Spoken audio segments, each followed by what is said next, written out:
우리는 전도학교로 모였습니다. 이 전도학교에 있어야 될 비밀과 주시는 축복이 있죠.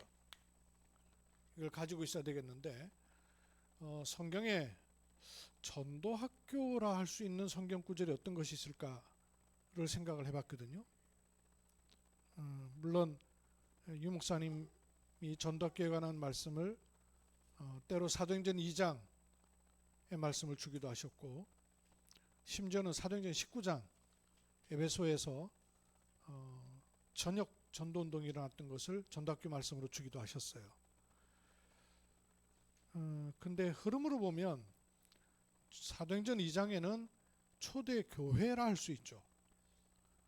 마가다락방 교회라 할 수 있어요. 근데 그 교회를 넘어서는 전도운동이 일어났던 그런 바탕들을 조금 생각해 보니까 저는 사도행전 9장을 좀 생각하게 됐습니다.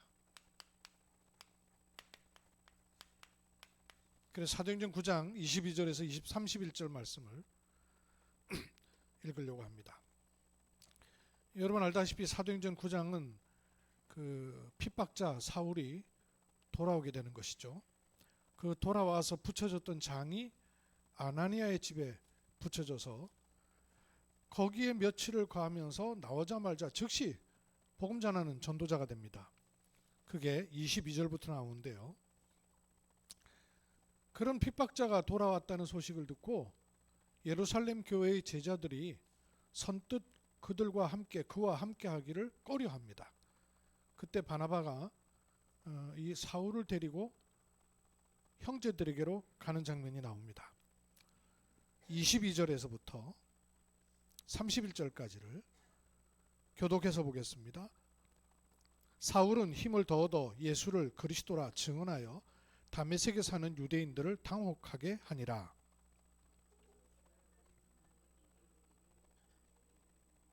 그 계교가 사울에게 알려지니라. 그들이 그를 죽이려고 밤낮으로 성문까지 지키거늘.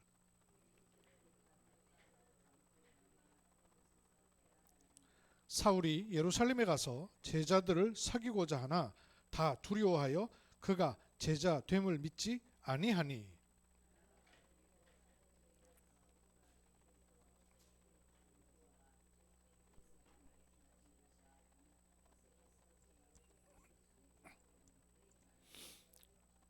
사울이 제자들과 함께 있어 예루살렘에 출입하며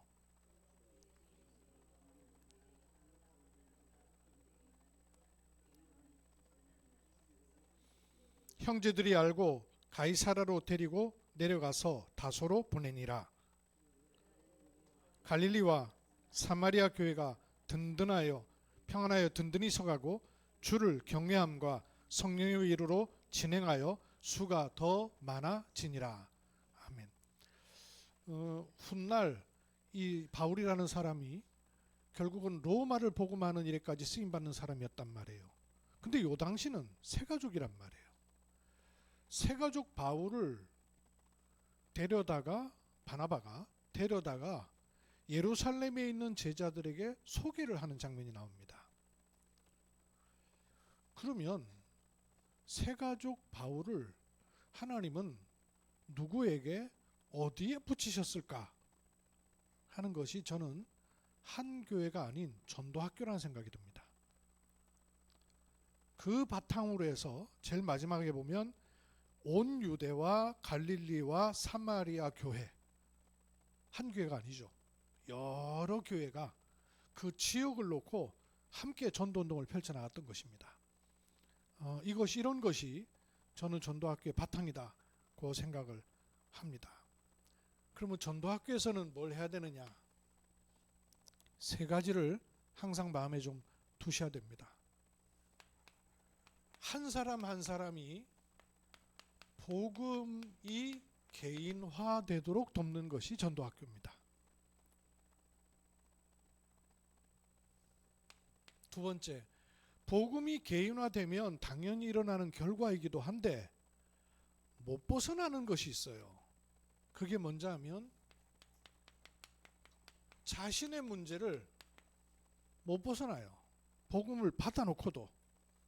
그래서 전도학교에서 지속적으로 말씀을 받으면서 자신의 문제에 대해서 실제적인 답을 얻는 것이 아주 중요한 두 번째입니다. 그래야 하나님께서 전도학교를 통해 주시고자 하는 진짜 축복인 진짜 사명을 찾아서 인도받을 수 있기 때문입니다. 이 세 가지를 전도학교가 가지고 있어야 될 비밀과 축복이다 생각하시고 마음에 담으십시오. 개인을 복음으로 개인화시키는 것이고, 자신의 문제에서 빨리 빠져나오는 실제적인 답을 얻어야 되고, 내가 뭐 할 사람이냐 사명 깨닫는 것이 아주 중요합니다. 복음을 개인화하는 가장 중요한 축복이 여러분이 예수님을 그리스도로 구주로 영접했단 말이에요. 영접했다는 말은 영접을 따라하는 기도를 하는 게 아니고요. 영접이 얼마나 어마어마한 축복인지 그 의미를 아는 것이 아주 중요합니다. 정리하기 위해서 이걸 한 12가지로 얘기할 수 있겠습니다. 영접, 예수 그리스도를 내가 구주로 영접했다는 말이 도대체 어떤 말이냐 하는 그 의미를 딱 가지고 계셔야 돼요. 반은 예수 그리스도를 구주로 영접할 때 즉시 주어지는 신분이라면 그 신분에 따라서 누릴 수 있는 권세가 주어지는 거예요. 두 가지가 같이 있어요. 예수 그리스도를 구주로 영접했다, 그 말은 신분이 하나님의 자녀가 되었다, 그 말입니다. 요한복음 1장 12절이죠. 예수 그리스도를 구주로 영접한 것은 그냥 내가 영접 기도를 따라하는 게 아니고 하나님의 자녀가 되는 거예요. 하나님의 자녀가 됐다는 말은 내 안에 하나님의 생명이 들어와 버리는 거예요. 내가 숨쉬는, 호흡하는 이런 생명이 아니라 하나님의 생명이 내게 들어오는 것이고, 어둠이 떠나가고 하나님의 빛이 내게 임하는 시간입니다. 성경은 뭐라고 말씀하셨냐면 이사야서 60장 1절에서 2절에 일어나라 빛을 발하라. 왜요? 여호와의 빛, 그 빛이 내 위에 임하여 있다 그랬어요. 하나님의 빛이 내 안에 들어오는 것과 같습니다. 그래서 에베소서 5장 18절 우리를 가리켜서 뭐라 그러냐면 어둠의 자식이 아니라 빛의 자녀라 일컫게 되는 거예요. 5장 8절. 세 번째, 예수 그리스도를 구주로 영접했다는 말은 하나님의 성령이 내 안에 거하시게 되었다, 그 말입니다. 요한복음 14장 16절 17절. 그것도 들락날락 하는 게 아니라 영원토록 성령이 내 안에 거하시는 거예요. 영접, 사실은 제가 영접이라는 단어를 모르고 그냥 교회를 다녔어요. 영접의 축복과 의미가 얼마나 엄청난 것인지를 모르고 그냥 교회 생활에 익숙해졌어요. 영접을 하는 행위가 중요한 게 아니라 의미를 알아야 돼요. 그래서 여러분, 복음 받은 사람한테 이 영접의 의미를 반드시 알려주셔야 돼요. 알려주시면서 여러분도 스스로 확인하셔야 돼요. 어제 엊그저께 임직하는 분들을 함께 합숙하자 그래갖고 시간을 좀 보냈어요. 그동안 뭐 같이 신앙생활을 해도 어떻게 해서 신앙생활이 시작되었고 어디까지 왔는가는 이런 스토리를 서로 다 소통을 해볼 시간이 없었단 말이에요. 근데 그 얘기들을 쭉 나눴어요. 그런 가운데 저하고 제일 다락방 오래된 분이 그 본인이 이제 복음이 들어오게 된 이런 과정을 얘기하는데 나는 딱 그 정확하게 생각이 나더라고요. 우리 그 헌영 권사라고, 이분이 저하고 제일 오래됐어요. 동사 그 천군교에 있을 때부터니까. 제가 다락방을 가면서 힐튼 호텔 넘어서에 보면 그 송곡인가요? 송곡이죠. 그 송곡에 가다가 보면 내리막길 쪽에 보면 한 사람이 연결돼가지고 복음을 전하러 가면서 그 권사님을 데려간 거예요. 데려가면서 제가 그분을 앉혀놓고는 복음을 전했단 말이에요. 근데 정작 복음을 내가 전하려고 한 대상자는 반응이 별로 없고 같이 갔던 허공산이요 눈이 휘둥그레져 가지고는 생명이 내 안에 온다는 말이 그 말이네요 하면서 마치고 나니까 그 얘기를 하는 게 내가 뚜렷하게 기억이 나요. 본인은 그 장소하고 누군지 기억 못 하더라고. 근데 나는 그 기억이 나거든요. 제대로 들어갔구나. 하나님께서 건드리셨구나 하는 걸 내가 확인이 되겠더라고요. 그랬던 기억이 나거든요. 근데 본인은 그때 그런 사건이 있었다는 건 아는데 어딘지 어떤 내용인지 하는 건 충분히 기억을 못 하더라고요. 이거였어요. 이거예요. 영접한다는 말은 하나님의 생명이 내 안에 실제로 거하시는 것이다. 그리고 성령이 내 안에 거하시기만 하는 것이 아니고요. 성령께서 아예 도장을 찍어버리는 거예요. 그걸 가리켜서 뭐라 그러냐면 인쳤다 그러는 거예요. 에베소서 1장 13절. 너무너무 중요한 계약서 다 쓰고요. 도장 안 찍으면 종이짝입니다. 도장을 콱 찍어야 돼요. 성령께서 우리를 인쳤다 그 말은 책임지신다 그 말이에요. 내 손에 있어 그 말이에요. 아무 상관없어. 네 몸이 네 거 아니고 너의 것이 아니고 너의 인생이 너의 인생이 아니야. 그거예요. 하나님의 성령이 인치셨어요. 그 정도가 아니라 하나님께서 나를 아예 성전 삼으시는 겁니다. 고린도전서 3장 16절. 도둑놈이 거하면 아무리 좋은 집도 도둑놈 집이에요. 아무리 처해도 왕이 거하면 왕궁이 되는 거예요. 예전에 6.25 전쟁 때 대통령이 밀려가지고 저 부산에 조그마한 곳에 사셨던 적이 있었잖아요. 심지어는 저 상하이 건너가가지고 우리나라 그 임시정부가 옮겨졌을 때가 있잖아요. 그 지금도 거기 이렇게 간판 붙여 있고 남아 있단 말이에요. 역사적 건물로 남겨둬요. 하나님의 성전 삼으시는 것이 영접이에요. 표가 나지 않죠. 눈에 안 보이죠. 그러니까 몰라서 그렇지 실제로 이런 일이 일어나는 거예요. 동시에 내게 하나님의 비밀한 일들이 시작되는 것이 영접입니다.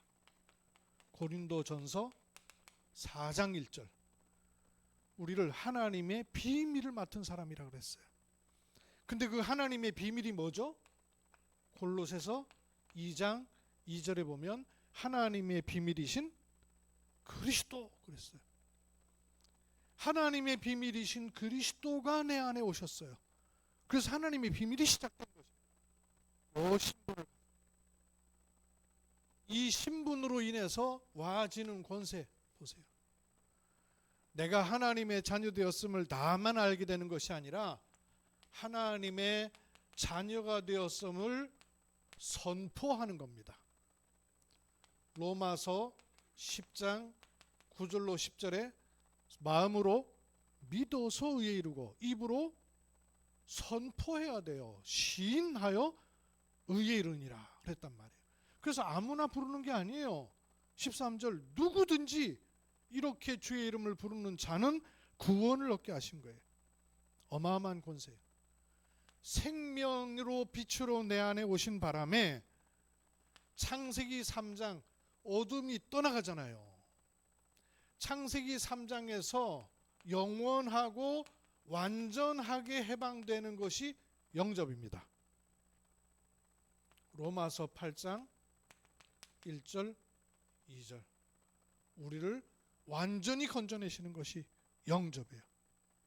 얼마나 중요해요. 성령이 내 안에 들어오시는 것만이 아니라 왕 노릇하고 주인 노릇하던 이 사단과는 완전히 결별하게 되는 것이 영접입니다. 쫓겨나는 거예요. 있을 수가 없게 되는 거예요. 베드로전서 5장 7절에서 9절. 염려할 때 자꾸 침범하거든요. 아무것도 염려하지 말아야 돼요. 왜냐? 우는 사자같이 두루다니며 삼킬 자를 찾는 존재란 말이에요. 그래서 옛날에는 아비였는데 이제는 너희 대적 마귀 그랬어요. 대적이에요. 대적. 적을 알아야 돼. 성령이 도장을 찍어버렸기 때문에 법적 조건이 만들어집니다. 어떤 법적 조건이 만들어지냐?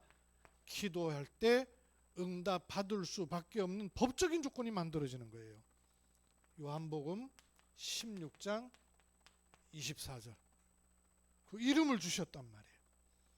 제가 어제 우리 교회에서 비밀한 걸 좀 얘기를 했는데, 우리 심 목사님 손녀들 수연이, 수진이 혹시 구분되세요? 장로님 구분되세요? 구분 안 되시죠? 제가 초등신앙과 갖고 1년 같이 지낸 애들한테 니들 수연이, 수진이 구분되냐니까 안 된대요. 근데 요즘 들어가지고는 머리 길이를 달리했어요.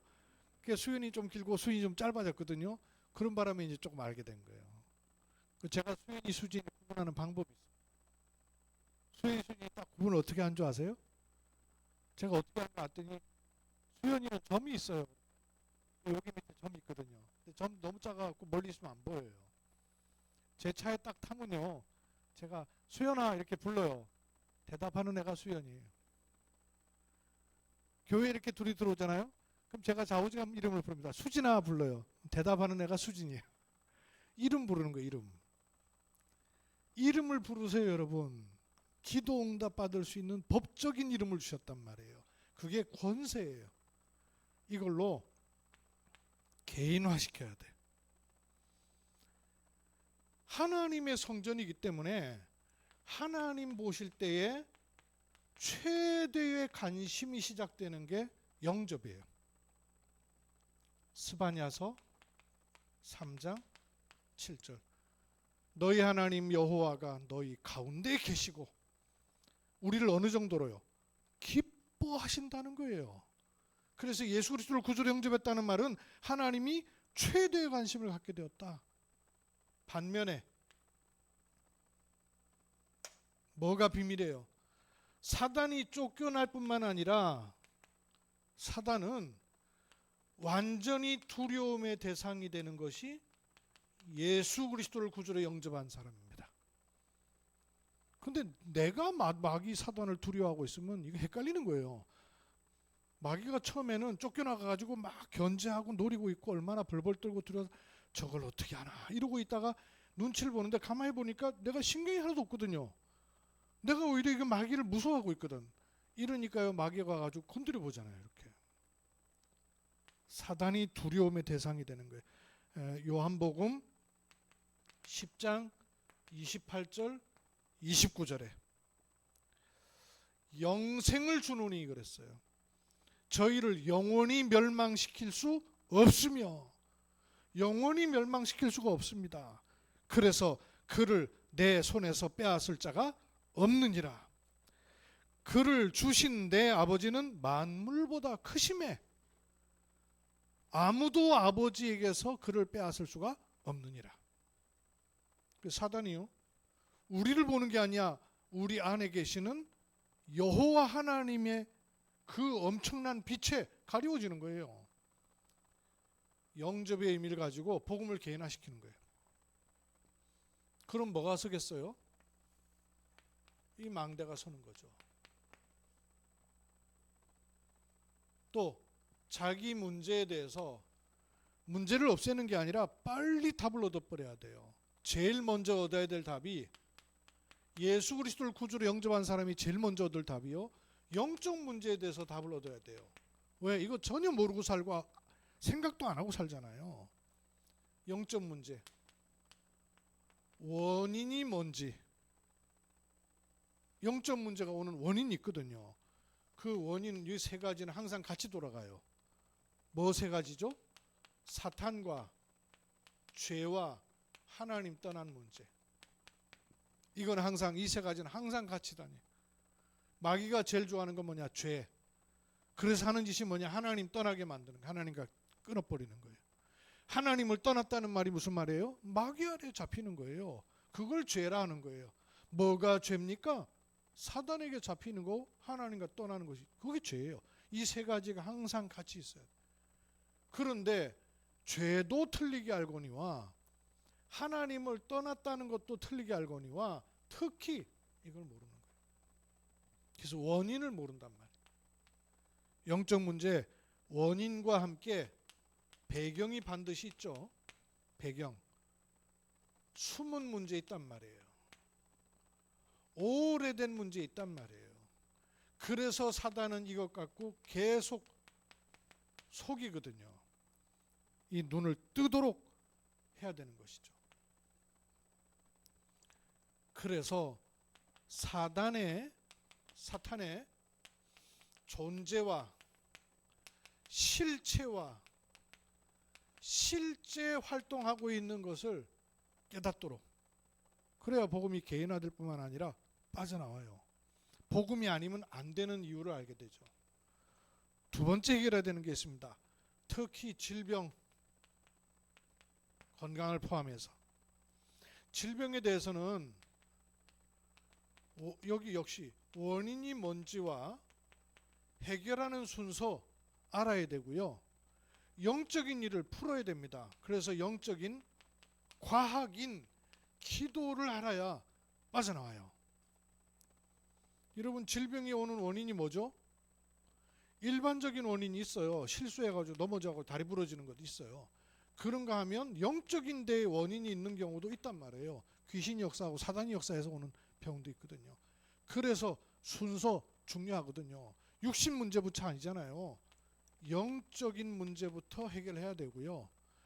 마음, 생각이 바르게 돼야 돼요. 마음, 생각이 바르게 돼야 돼. 그리고 육신과 정신이 돌아와야 돼요. 그리고 환경 따라 붙어야 돼요.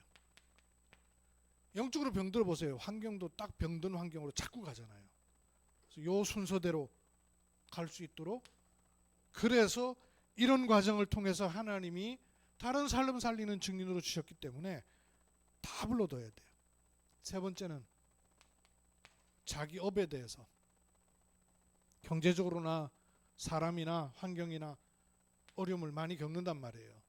그런데 자기가 이것 때문에 어렵다고만 생각할 것이 아니라 성경의 렘넌트들은 노예로 팔려갔는데, 포로로 잡혀갔는데 응답을 받았거든요. 하물며 우리가 노예 포로는 아니잖아요. 그러면 여기서도 응답을 받았는데 하물며 응답받는 것은 주어진 것이라는 것 알도록. 특히 사도행전 1장과 2장하고 아무 관계없이 인생을 사니까 업의 문제 올 수밖에 없는 게 당연한 것이죠. 그래서 업의 문제를 해결하는 게 아니라 사도행전 1장과 사도행전 2장의 흐름 속에 들어가는 것이 더 필요한 거예요. 그때 이 업의 문제는 하나님의 시간표를 따라서 드러나 버리는 거죠. 사도행전 1장은 뭐죠? 한마디로 말하면 언약이에요. 언약이 있어야죠. 업과 나 자신에 대한 이 언약이 있어야 되잖아요. 사도행전 2장은 뭐예요? 성령께서 역사하셨지 않습니까? 그것이 업으로도 드러나는 것이어야 되는 것이죠. 네 번째, 많은 경우에 불신자들 미래 불안해하죠. 새 가족들도 미래 알지 못하니까 불안해해요. 여기에 대한 답을 빨리 얻을 수 있도록 해야 되겠죠. 미래에 대해서 세 가지 알려야 됩니다. 하나님은 살아계시고 당신은 하나님의 자녀이고 하나님은 당신을 인도하길 원하신다. 이게 출발이에요.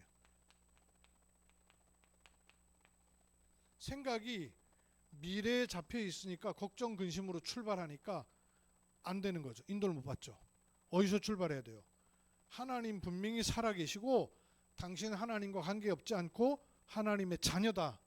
그리고 하나님은 당신을 가장 바른 길로 인도하실 수 있다. 여기에 대한 답을 내야 됩니다. 이걸 알고 시간을 정해서 기도하고 무시로 성령 안에 기도하는 삶이 안 해봤거든요. 한 번도. 그렇게 안 살아봤잖아요. 사람 도움을 받을 생각하고 돈이 은행에 얼마나 있는 거 이 생각하지 이걸로 안 살아봤단 말이에요. 그래서 새 가족들이 이쪽으로 들어갈 수 있도록 도와야 되고 우리도 그렇게 살아야 되는 거죠. 그래서 내 삶에 성경이 말씀하는 응답받는 삶이 분명히 들어있거든요. 그걸 한마디로 말하면 그 다락방이란 말이에요. 이걸 알 수 있도록 당신의 삶이 조정돼야 된다 하는 것을 알려줘야 됩니다. 다섯 번째 도울 부분이 있습니다. 예수 그리스도를 구주로 영접하고도 시험이나 환난 오죠. 이거 올 때 답을 빨리 얻도록 올 수밖에 없는 배경이 있습니다. 시험 환난 오는 게 아니더라고요. 그럴 수밖에 없는 배경 갖고 있더라고요. 그리고 이런 걸 통해서 하나님은 이루고자 하신 하나님 계획이 왜 없겠습니까? 시험 환난의 하나는 목적 아닌데요. 그거 중에 가장 좋은 하나님께 가장 영광 돌릴 것을 찾아내는 것이 키죠. 시험 환난 당할 때 이렇게 답을 갖고 줘야 됩니다. 영적 문제에 대해서, 질병에 대해서, 업에 대해서, 미래 불안한 것 대해서, 시험과 환난 대해서. 그리고 새 가족이 교회 오면 시험 들기 좋거든요. 그 교회에 대해서도 알려줘야 됩니다. 우리도 알고 있어야 돼요. 여러분 교회 와서 사람 때문에 시험 드는 경우 많이 있는데 미리 알고 있어야 돼요. 교회는 지체입니다. 이런 사람 저런 사람 다 있어요. 다 와야 되죠. 그럼 머리가 발가락 신경질 난다고 귀찮다고 떼낼 수 없잖아요. 지체인데 저는 발 아파 보니까 머리가 제일 찌끈찌끈거리더만요. 교회는 지체라는 걸 알려줘야 돼요. 그래서 내 기준으로 볼 때 안 맞는 사람, 아닌 사람, 희한한 사람 상관없이 그리스도를 머리로 한 지체로 하나님이 부르셨구나 하는 걸 알아야 돼요. 이게 하나님의 부름이란 말이에요. 내 기준으로 내가 동아리 모임 하려고 부른 게 아니잖아요. 그래서 교회는 다른 것을 하는 곳이 아니라 말씀과 기도와 예배하는 곳이 기도다. 사람 만나려고 오는 곳이 아니에요. 친교하려고 오는 곳이 아니라 예배하러 오는 곳이에요. 그리고 교회는 복음화를 위해서 하나님이 세우신 기관이에요. 이걸 알도록 새 가족이 알아야 흔들리지 않고, 이거를 강단에서 알려주는 게 아니고 여러분이 현장에서 도와줘야 됩니다. 그래서 이걸 알면 교회는 장로님도 직분자도 그렇고 새 가족도 그렇고 섬기는 종, 섬기는 자세를 갖는 것이 주님이 원하시는 교회 모습이잖아요. 예수님도 그래서 발 씻기는 걸 보여주셨어요. 마지막 일곱 번째로 기도 응답을 실제로 받도록. 응답받는 열쇠는 뭐죠? 지금 나오는 말씀대로 망대 세워져야 돼요. 그리고 모든 자기의 삶이 여정을 위해서 필요해서 주셨다는 걸 알아야 돼요. 그리고 그걸 통해서 뭔가를 남기려고 하시는 거죠. 이정표. 요거 돼야 기도응답 오는 거죠. 망대 여정 이정표가 세워져야 기도응답 바르게 알 수 있습니다. 전에는 뭐 좋아지면 응답인 줄 알아요. 그 기도응답 바르게 못 받습니다. 바르게 못 봐요. 이렇게 자기 문제가 순례자의 여정이 되도록 도와야 되고요. 그래야 사명이 되는 이정표가 남는 겁니다. 이걸 놓고 전도학교는 방향을 줄 수 있고 방향을 줘야 됩니다. 전도학교의 첫 번째 방향은 뭐냐면요, 기존 신자가 자꾸 은혜를 입어야 됩니다. 위에서부터 주시는, 하나님 주시는 힘을 얻어야 되고요. 전도학교에는 불신자를 담을 수 있는 그릇을 준비하는 곳이에요. 말하자면 우리 전도학교에 하나님 불신자를 마음껏 붙여도 되는 준비를 해놔야 돼요. 그러려면 그런 사람을 도울 수 있는 사람이 있어야 되겠죠. EBS 요원이에요. 또 말씀운동을 파고 들어가서 현장에서 말씀운동을 할 사람이 필요하죠. 다락방 사역자예요. 또 비어있는 경주 지역에 많은 현장이 있거든요. 여길 파고 들어가는 사람이 있어야 되죠. 팀 사역자예요. 목요일 RTC 예배 때는 이런 부분을 자꾸 제가 얘기를 더 계속 할 겁니다. 불신자를 담을 수 있는 그릇이에요. 전도학교가. 세 번째, 전도학교의 현장이 또 중요해요. 그냥 나가는 현장은 뭐 필요하지 않은 건 아닌데 전도학교의 현장과 연결시켜야 중요한 응답을 볼 수 있어요. 그래서 그냥 현장을 나가는 게 아니라 현장을 열 수 있는 성령의 인도를 받아야 됩니다.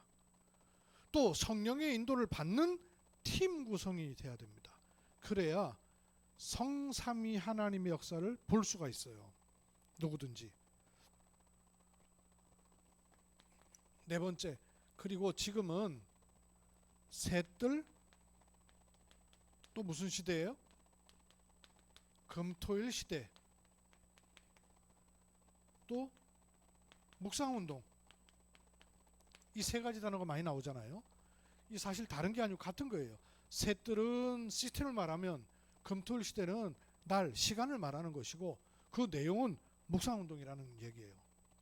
같은 겁니다. 다른 게 아니고. 셋들, 이거는 치유, 렘넌, 237 여기 집중할 포인트가 나오는 거죠.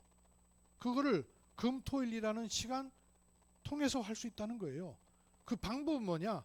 실제로 집중할 수 있는 묵상이 돼야 된다 하는 것이죠. 그러면 요 때에 셋들 금토일 시대 묵상운동이라는 시간표의 전도학교는 어떤 것이어야 될 것인가 하는 질문들을 자꾸 하셔야 돼요. 그러니까 전도학교가 90년대 초반 전도학교, 그런 전도학교를 하나는 필요로 하신 게 아니란 말이에요. 지금 셋들 시대의 전도학교는 어떤 축복을 누려야 될까?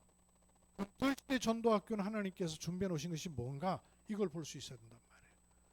그러면 거기에 맞는 응답들을 볼 수 있는 눈을 열게 돼요. 그리고 왔을 때 캐치하고 잡아챌 수 있는 힘이 생기는 거예요. 어제 그 저희 중직자들 모였다 그랬지 않습니까? 밥 같이 먹고 메시지하고 포럼을 했어요. 한때 한마 따라서 렘넌트들도 같이 온 거예요. 렘넌트들 같이 온 바람에 렘넌트들 자연스럽게 있게 된 거예요. 그리고 얘들은 저도 하나 들고 있는데 보니까 예나 언니 집에 가서 잔다는 거예요. 그래서 예나 언니한테 붙어가지고는 안 떨어지고는 나중엔 엄마한테 가서 허락받고 와라 이랬던 모양이죠. 허락 안 해줄 줄 알고 아마 허락받고 와라 그랬던 것 같아. 가가지고 엄마한테 얼마나 땡깡을 부렸던지 허락을 다 받고 왔어요. 특히 재현이는 잘 허락을 안 해주는 것 같아요. 근데 허락을 받았어요. 엄마가 허락 안 해줄 수가 없이 허락을 해주셨대. 내가 그 얘기를 딱 듣고는 이게 우리 시대 아니야 하는 생각이 딱 든 거예요.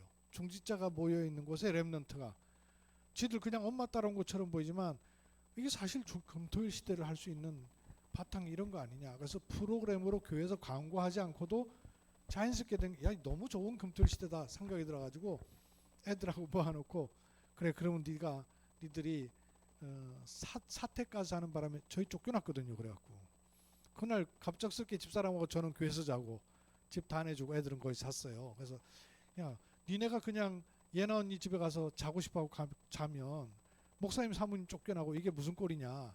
아무 의미 없는 거다. 미션홈이야 미션홈. 그리고 금토일 시대를 하는 거야. 그럼 금토일 시대가 되도록 하려면 니들이 가서 놀기도 하고 얘기도 하고 재밌는 거 다 해도 괜찮은데 1시간만 내라 시간을. 1시간이나요 그래.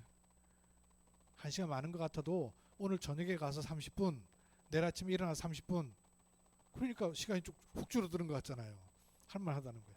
그럼 1시간 동안 뭐 할지 제가 미션을 줬어요. 오늘 얘기를 들어보니까 목사님 미션 줬다고 그건 해야 된다고 하면서 지들끼리 하고 있더래요. 그래서 이게 의미를 가지고 낚아채면 와 있는데 놓치고 흘러 지나가는 것들을 찾아서 응답으로 여길 수 있단 말이에요. 그래서 이 질문들을 자꾸 하셔요. 금토일 시대의 전도학교는 뭔지, 셋들 시대의 전도학교는 뭔지, 묵상 시대의 전도학교는 뭔지. 그러니까 장으로서는 메시지를 듣는 거지만 이것만이 문제가 아니란 말이에요. 이게 목적이 아니란 말이에요. 이거는 그냥 베이스고 이걸 통해서 눈에 보이지 않는 많은 전도학교의 축복, 이걸 누리셔야 된단 말이에요. 비밀과 축복이 있단 말이에요. 그러고 있는데 어느 날 하나님이 여기다 바울 같은 인물을 갖다 붙이시면 그럼 게임 끝나는 거란 말이에요. 그러면 그런 바울을 붙일 수 있는 장이 있어야 된단 말이에요. 하나님이 바울을 예루살렘 교회에다 붙인 게 아니라니까요. 사도들이 한 곳에만 모여 있었겠습니까? 사도들 나름대로 다 교회의 축복을 현장에서 누리고 있었을 거 아니에요. 그 모임이 뭐였어요?